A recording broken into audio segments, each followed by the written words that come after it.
years, Christians everywhere have begun celebrating Passover Seder, usually around Easter time, as a way of getting in touch with the Jewish roots of their Christian faith, as a way of kind of asking the question, what was it like on the night Jesus was betrayed? What did he do at the Last Supper when he celebrated the Passover with his disciples? In this book, Jesus and the Jewish Roots of the Eucharist, what I tried to do was follow this trend and go back in time to the 1st century AD to shed light on the Last Supper by looking at it through ancient Jewish eyes. So in the book, we ask questions like, what was the Passover like at the time of Jesus? Why did Jesus institute the Eucharist during the course of a Passover meal? And most important of all, what did Jesus mean when he said the words, "This is my body and this is my blood"? Did he mean it literally, or was he just talking symbolically? Was he talking metaphorically? How do we know what Jesus himself intended when he instituted the Lord's Supper?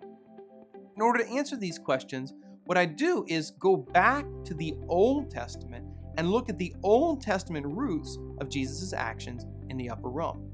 And what we find is that there are 3 keys to understanding the Old Testament background of the Last Supper.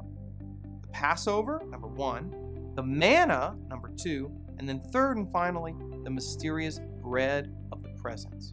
And what we'll discover is that these 3 keys, the manna, the Passover, and the bread of the presence, actually unlock the meaning of Jesus' words and deeds at the Last Supper and show to us that Jesus really did intend to give his disciples his body, his blood, his soul, and his divinity. In other words, that the Last Supper was a miracle by which Jesus, as the new Passover lamb, gave us new manna from heaven in the new bread and wine of his presence.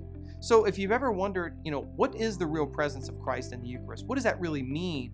And why do we as Catholics believe that? Where is it in the Bible? Then Jesus and the Jewish Roots of the Eucharist is the perfect book for you.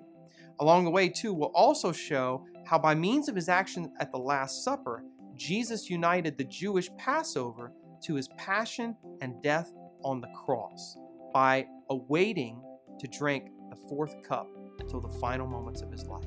It's a powerful and fascinating window into what we mean when we talk about the 1 hour of Christ's passion, his paschal mystery, the Passover mystery of the Last Supper and his death on the cross.